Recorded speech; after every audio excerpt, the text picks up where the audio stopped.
بسم الله الرحمن الرحیم. بسم اللہ والصلاة علی رسول اللہ وعلی آل اللہ ولا سیما بقیت اللہ واللعن دائم علی اعدائهم اعداء اللہ۔ دوستو، ہماری آج کی کلاس کا موضوع ہے معرفت نفس۔ معرفت کیا چیز ہے؟ دیکھیں، جب ہم کسی جگہ جاتے ہیں، بہت سارے لوگ وہاں موجود ہوں، ان میں سے بیشتر کو ہم نہیں جانتے ہوں، وہاں پر اگر ہماری نظر کسی جاننے والے شخص پر پڑے تو ہم اسے پہچان لیتے ہیں۔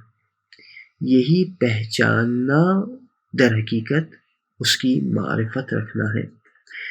یعنی آپ اگر کسی کو پہلے سے پہچانتے ہیں تو جب آپ کی اس سے ملاقات ہوگی، آپ اسے کنیکٹ کر سکیں گے اس کے ساتھ کہ جو آپ کے پاس پہلے سے آپ کے ذہن میں موجود ہے، یعنی آپ اس کی معرفت رکھتے ہیں۔ تو بس کسی انجان شخص سے جب پہلی دفعہ ملاقات کریں گے تو تب آپ اسے نہیں پہچانتے ہوں گے، لیکن جب دوسری دفعہ آپ اس سے ملیں گے اور آپ کنیکٹ کر سکیں گے تو اس کا مطلب یہ ہے کہ آپ اسے اب پہچانتے ہیں اور آپ اس کی معرفت رکھتے ہیں۔ اور دیکھیے، معرفت یا پہچاننا یہ مختلف لیولز رکھتا ہے۔ میں آپ کو ایک آسان سی مثال دوں جس سے آپ جلدی سے اس بات کو سمجھ جائیں گے، اور وہ یہ کہ مختلف طرح کے موبائل فونز ہیں، سیل فونز ہیں، سب کے الگ الگ فیچرز ہیں، کسی میں زیادہ ہیں، کسی میں کم ہیں۔ تو جن سیل فونز کو آپ نے استعمال کیا ہوگا اور آپ کو اس کے بارے میں معلوم ہوگا تو اس کی تو آپ کے پاس معرفت ہے، لیکن اگر کوئی نیا سیل فون آپ کے سامنے آئے تو اس کے بارے میں آپ نہیں جانتے کہ اس کے فیچرز کیا ہے۔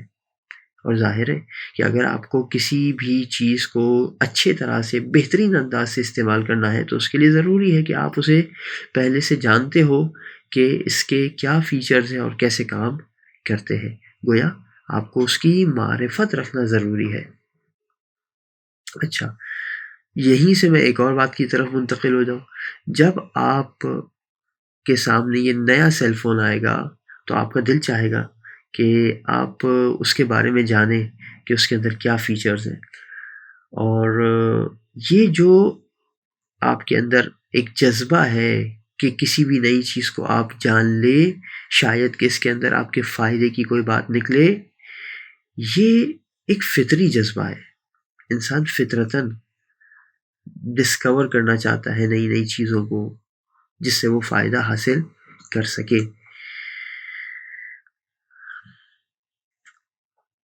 یہ تو کچھ مثالیں تھی روزمرہ کی کہ جس کا ہم مشاہدہ کرتے ہیں۔ ہم بات کرتے ہیں ابھی خود اپنے بارے میں۔ میں ایک انسان ہونے کے لحاظ سے کیا میں اپنے آپ کو صحیح طرح سے پہچانتا ہوں؟ کیا میں خود کو صحیح طرح سے جانتا ہوں؟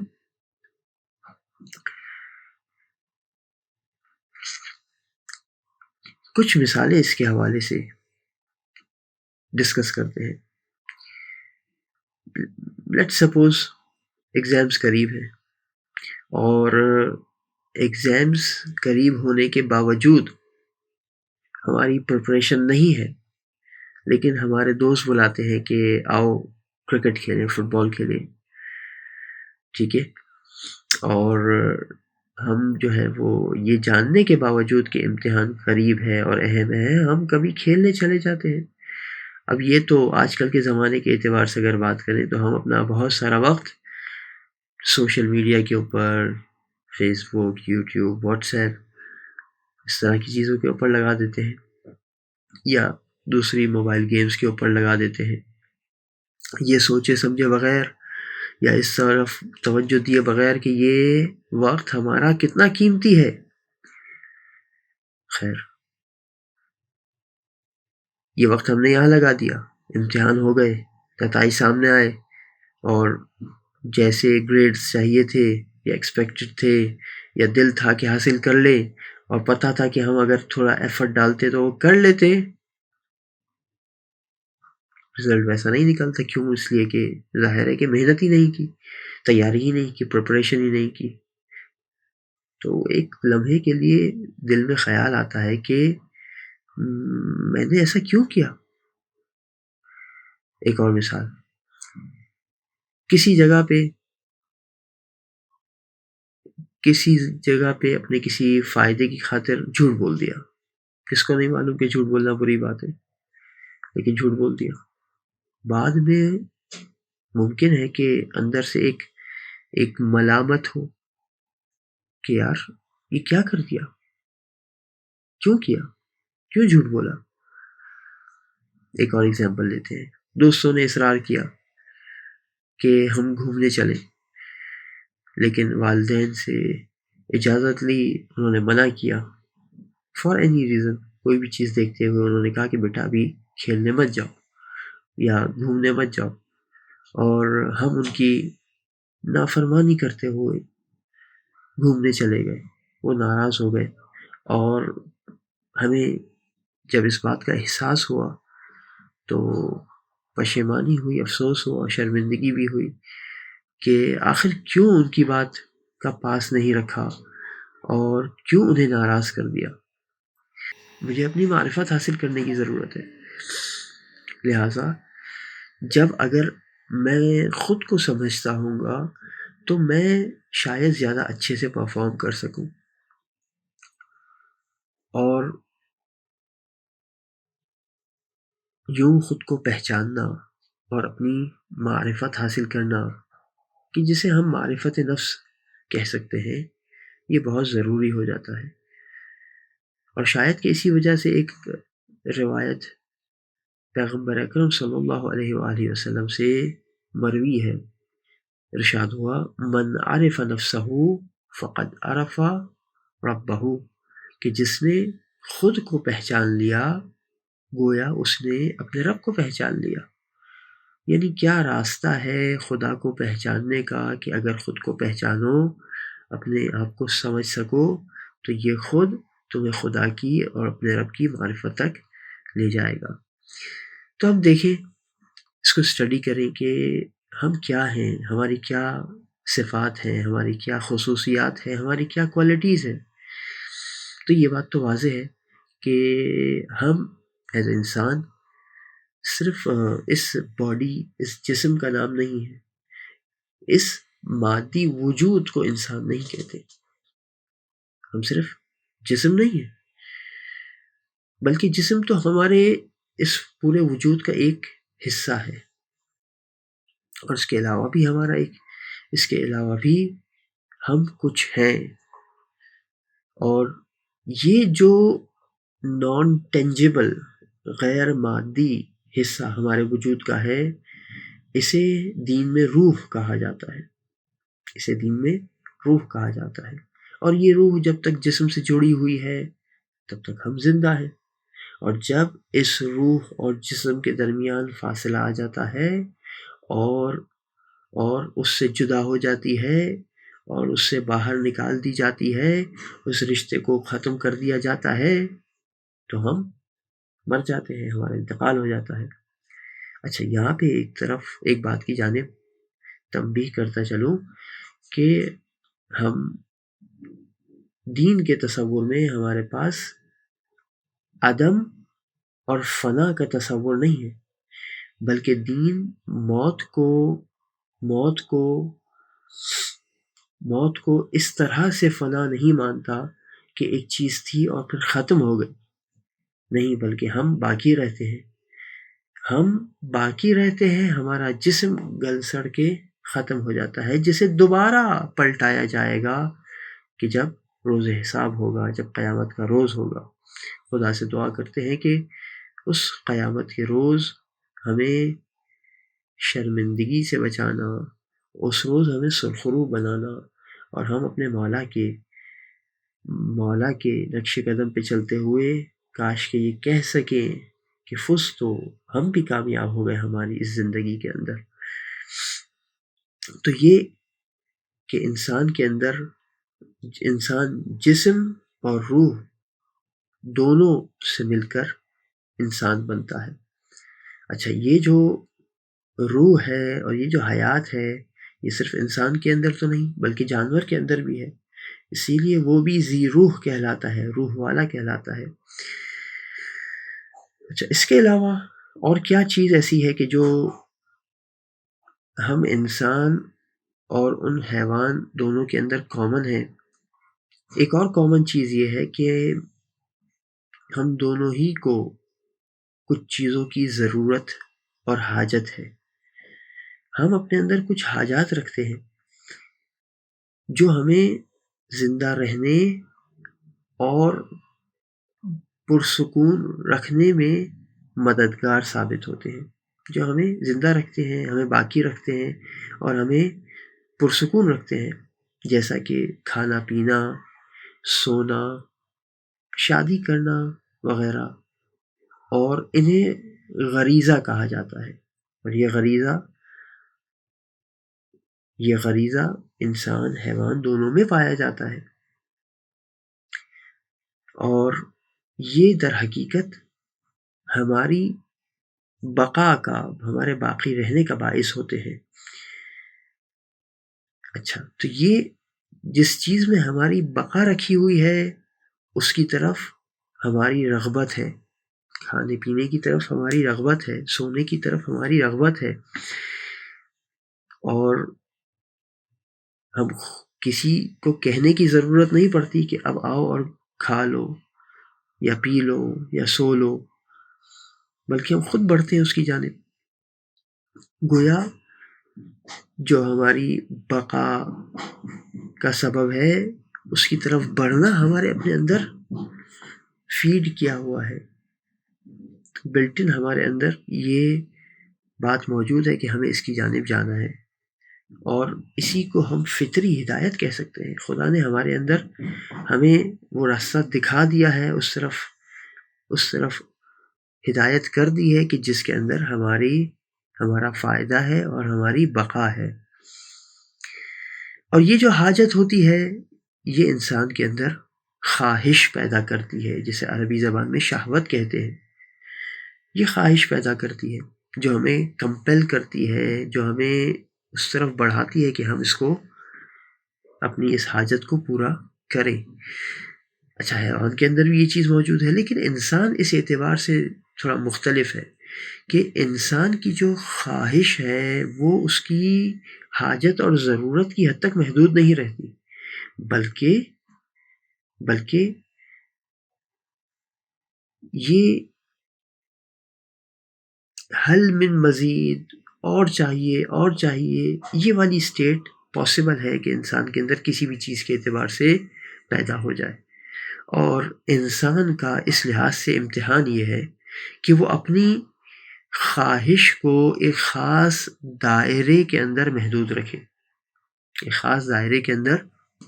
یہ انسان کا امتحان ہے۔ تو یہ تو کچھ وہ چیزیں تھی کہ جو ہم میں اور باقی حیوانات کے اندر کامن ہے۔ اب آتے ہیں اور بات کرتے ہیں کہ وہ کون سی چیز ہے کہ جو ہماری اپنی خصوصیات میں سے ہے۔ 4 خصوصیات یہاں پر ہم مینشن کریں گے۔ نمبر 1، انسان کے اندر ایک قوت ہے کہ جو قوت فکر کہلاتی ہے، فکر، سوچنے کی صلاحیت، کہ جس سے انسان مختلف چیزوں اور اس کی خصوصیات اور اس کے اثرات کو جانتا ہے، اس کا علم حاصل کرتا ہے، اور اس کے ساتھ ساتھ اسے مختلف انداز میں کام میں لانے کے طریقے بھی ڈھونڈتا ہے۔ مثال کے طور پہ آگ، فائر، اس میں سے گرمی نکلتی ہے، حرارت نکلتی ہے، تو انسان پھر اس کو دیکھتا ہے، اچھا اس حرارت کو کیسے استعمال کیا جا سکتا ہے، اسے کھانا پکانے کے لیے استعمال کیا جا سکتا ہے۔ وہ دیکھتا ہے اس میں سے روشنی نکلتی ہے تو وہ اسے اندھیرا دور کرنے کے لیے استعمال کرتا ہے۔ یہ سب کیسے ہوتا ہے؟ یہ سب انسان کی قوت فکر کے ذریعے سے ہوتا ہے، اور یہی انسان کے جاننے اور علم کا بنیادی ذریعہ ہے۔ اور آج جو انسانوں نے اتنی ترقی کی ہے اور مختلف طرح کی ڈسکوریز کی ہے، اور انسان جس ٹیکنالوجی کے جس دور میں داخل ہوا ہے، یہ سب کا سب انسان کی اس قوت فکر کے ذریعے سے ہے. انسان سوچتا ہے، انسان آبزرو کرتا ہے، انسان ایکسپیریمنٹس کرتا ہے، انسان نئی نئی ہائپوتھیسز لے کر آتا ہے، انسان نئی تھیوریز کی طرف بڑھتا ہے، اور یوں انسان آگے بڑھتا ہے مختلف چیزوں کو اپنے فائدے میں استعمال کرنے کی راہ میں. اور اسی جانب قرآن مجید میں سورہ ملک کی آیت نمبر 23 میں ارشاد ہوا، قُلْ هُوَ الَّذِي أَنشَأَكُمْ، اے نبی آپ فرمائیے یہ وہی خدا ہے کہ جس نے تمہیں خلق کیا، جس نے تمہیں پیدا کیا. وَجَعَلَ لَكُمُ السَّمْعَ وَالْأَبْصَارَ وَالْأَفْئِدَةَ قَلِيلًا مَا تَشْكُرُونَ، لیکن تم تو بہت ہی کم شکر ادا کرتے ہو. تو یہ انسان کی پہلی خصوصیت ہے جس کو قوت فکر کہا جاتا ہے. انسان کے اندر ایک دوسری خصوصیت ہے اور اسے ضمیر کہا جاتا ہے. یہ ضمیر کیا ہے؟ یہ ضمیر انسان کے اندر انسان کے اندر ایک ایسی چیز ہے کہ جو انسان کو اچھے اور برے کی جانب رہنمائی کرتی ہے. انسان کو بتاتا ہے کہ دیکھو یہ چیز اچھی ہے، اسے کرنا چاہیے، فلاں کام برا ہے، اسے نہیں کرنا چاہیے. اور یہی ضمیر انسان کو، جب انسان کوئی اچھا کام کرتا ہے تو اسے ریوارڈ کے طور پہ، گفٹ کے طور پہ ایک خوشی کا، ایک سرور کا، ایک سکون اور اطمینان کا احساس دیتا ہے. اور جب کوئی برائی کرتا ہے تو انسان کے اندر ملامت کا احساس پیدا کرتا ہے، گویا ایک طرح سے انسان کو سرزنش کر رہا ہے، سزا دے رہا ہے اس برے کام کے اوپر. انسان کسی کی مدد کرتا ہے تو خوشی محسوس ہوتی ہے، انسان کو اس شخص کی مدد کرنے کی جانب انسان کا ضمیر دعوت دیتا ہے، اور خوشی کا احساس ہے یہ بھی اس کی ہی طرف سے انسان کے اندر پیدا ہوتا ہے. اور یہ جو اچھائی جس کی جانب انسان کا ضمیر اسے دعوت دیتا ہے، یہ فضیلت یا بلندی کہلاتی ہے. اور جس برائی سے انسان کو روکتا ہے یہ رذیلت یا گھٹیاپن کہلاتا ہے، پستی کہلاتی ہے. اور یہ بھی در حقیقت خدا کی طرف سے انسان کے لیے ایک فطری ہدایت ہے. قرآن مجید میں اس کی جانب اشارہ ہوا ہے. سورہ شمس آخری جز کے اندر، آخری سپارے کے اندر آپ نے یقیناً اس کی تلاوت کی ہوگی. وَنَفْسٍ وَمَا سَوَّاهَا، 7ویں آیت.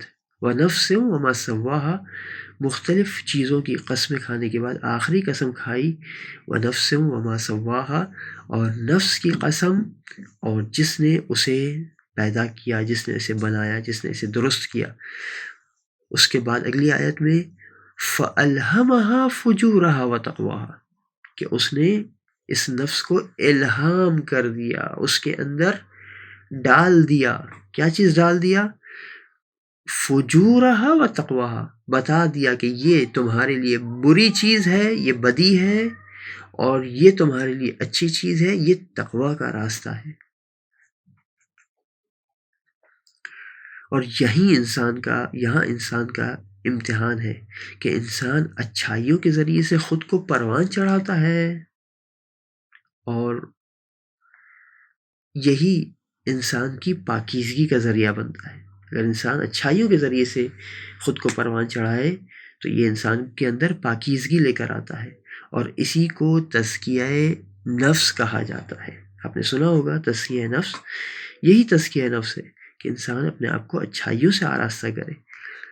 کہ ہم نے جو 2 آیتیں سورہ شمس کی تلاوت کی، اس کی بالکل اگلی آیت کے اندر یہی ارشاد ہوا، فرمایا قد افلح من زکاہا، بے شک وہ شخص کامیاب ہوا کہ جس نے اپنے نفس کو پاکیزہ بنا لیا. اور ان کیس کہ اگر انسان خود کو پاکیزہ نہ بنائے اور ان اچھائیوں کے ذریعے سے خود کو پروان نہ چڑھائے تو نتیجہ کیا ہے، اور برائیوں سے خود کو آلودہ کر دے تو نتیجہ کیا ہے، تو یہ انسان کی ناکامی کا باعث بنے گا۔ کہ ان تمام آیات کے بعد پھر اگلی آیت کے اندر کیا ارشاد ہوا، سورہ شمس آیت نمبر 10، وَقَدْ خَابَ مَنْ دَسَّاهَا، اور یقیناً وہ شخص ناکام ہوا، نامراد ہوا کہ جس نے اپنے نفس کو، جس نے خود کو برائیوں سے آلودہ کیا۔ تو یہ دوسری خصوصیت۔ تیسری خصوصیت اس کے حوالے سے یہ ہے کہ انسان حکمت پسند ہوتا ہے۔ انسان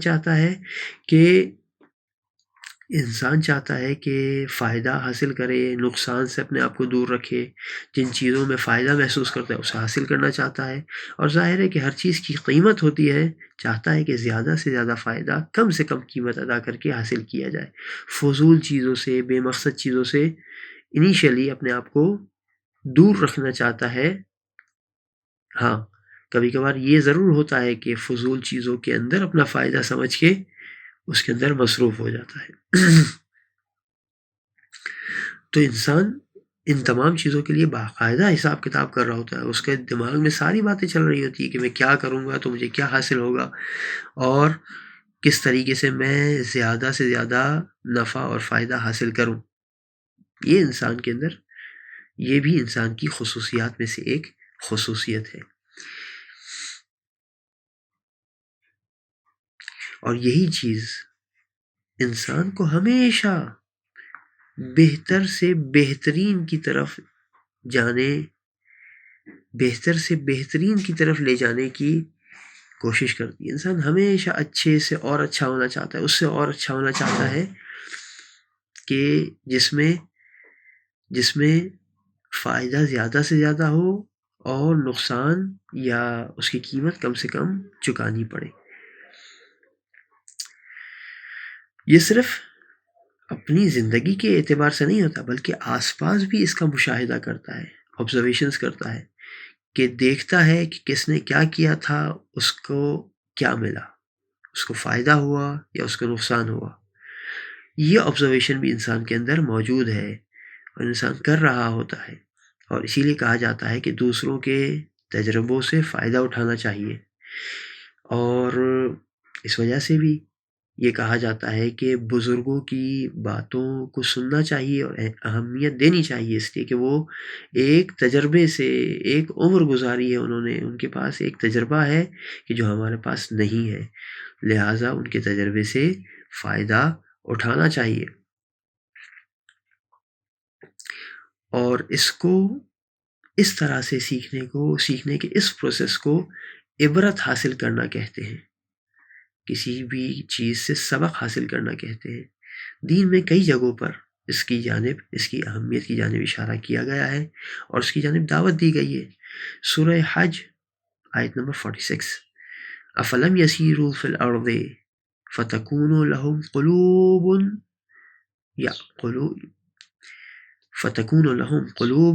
یعقلون بها، کہ کیا یہ لوگ زمین میں سیر نہیں کرتے کہ ان کے پاس ایسے دل ہوتے جو سمجھ سکتے اور مشاہدہ کر سکتے، آبزرو کر سکتے اور سیکھ سکتے جو سبق اس کے اندر موجود ہے۔ سیروا فی الارض سے مراد کیا ہوتی ہے؟ سیروا فی الارض سے مراد یہ ہوتی ہے کہ جو جن تجربوں سے دوسرے لوگ گزر رہے ہیں یا گزر چکے ہیں پچھلی قومیں، ان کے حاصل ہونے والے رزلٹ سے اور نتائج سے فائدہ حاصل کیا جائے۔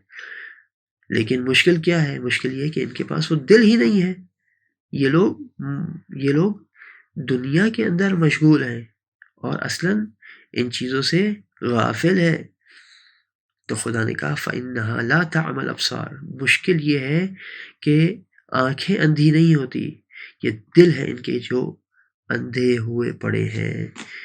اسی طرح حضرت امیر المومنین علیہ السلام کے فرمان میں ہمیں ملتا ہے ما اکثر العبرا، عبرتیں کتنی زیادہ ہیں، وَأَقَلَّ الاعتبار، لیکن اس سے سیکھنے والے، عبرت حاصل کرنے والے لوگ کتنے کم ہیں۔ تو یہ انسان کے اندر تیسری صفت ہے، اور چوتھی اور آخری صفت جس کی جانب ہم اشارہ کرنا چاہتے ہیں وہ یہ ہے کہ ان تمام چیزوں کے ساتھ ہم جسم رکھتے ہیں، روح رکھتے ہیں، ہم اپنے اندر حاجات رکھتے ہیں، ضروریات رکھتے ہیں اور خواہشات رکھتے ہیں. ہمارے پاس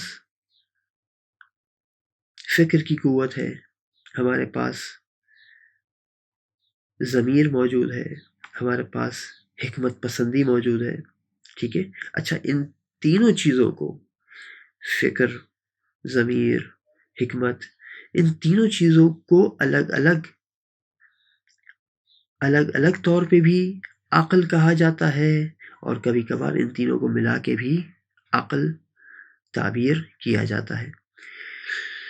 یہ سب چیزیں ہونے کے ساتھ ساتھ ہمارے پاس ایک اور اہم ترین چیز کیا ہے؟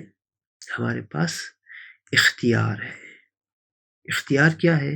اختیار یہ ہے کہ ہم کانشیسلی، ہم شعور کے ساتھ مختلف چیزوں میں سے کسی ایک چیز کا انتخاب کرتے ہیں، وہ بھی اس بنیاد کے اوپر ہے کہ ہم اسے بیٹر ڈکلیئر کر رہے ہوتے ہیں. اس بنیاد پہ کسی چیز کا انتخاب کرنے کی صلاحیت اختیار کہلاتی ہے. تو ہمارے پاس اختیار کی صلاحیت بھی ہے. اور ان تمام چیزوں کو دیکھتے ہوئے انسان کا امتحان یہاں پر یہ ہے کہ اب انسان دیکھنا یہ ہے کہ کیا وہ اچھی صفات اپناتا ہے، بلند کام کرتا ہے، اپنی صلاحیتوں اور طاقتوں کو اپنی ضروریات، مناسب حدود میں رہ کر اپنی ضروریات اور خواہشات پوری کرنے کے لیے اور خیر کے لیے آیا استعمال کرتا ہے اور انہیں ضائع نہیں کرتا. اگر ایسا ہے تو یہی خدا کی نعمتوں کا شکر ادا کرنا ہے. تو اگر ہم یہ کرتے ہیں تو اس کا مطلب ہم خدا کی نعمتوں کا شکر ادا کرتے ہیں. اور یا پھر یہ کہ ہم بری صفات کو اپناتے ہیں، یا پست کام کرتے ہیں، یا اپنی صلاحیتوں اور طاقتوں کو مناسب حدود سے ہٹ کر اپنی خواہشات میں استعمال کرتے ہیں، یا شر کے لیے اور برائی کے لیے استعمال کرتے ہیں، یا اپنی ان طاقتوں کو اور صلاحیتوں کو ضائع کرتے ہیں. یہ سب کا سب خدا کی نعمتوں کا کفران نعمت شمار ہوتا ہے. قرآن مجید میں ارشاد ہوا سورہ دہر، سورہ الانسان کی آیت نمبر 3 میں، انا ہدیناہ السبیل اما شاکرا و اما کفورا، کہ یقیناً ہم نے انسان کو راستے کی ہدایت کر دی، اب چاہے وہ شکر گزار ہو جائے یا کفران نعمت کرنے والا ہو جائے. تو دوستوں، یہ تھا ایک مختصر سا تعارف خود ہمارے اپنے بارے میں. یہ ہیں ہم انسان، اور ہمارے اندر موجود مختلف قوتیں اور صلاحیتیں، اور اسی کے مطابق ہمارا امتحان ہے. اس دعا کے ساتھ گفتگو کا اختتام کرتے ہیں کہ پروردگار ہمیں ہماری مدد فرما کہ ہم ان صلاحیتوں اور قوتوں کو ایسی جگہوں پہ صرف کریں کہ جس میں تیری خوشنودی ہے. وآخر دعوانا ان الحمد للہ رب العالمین.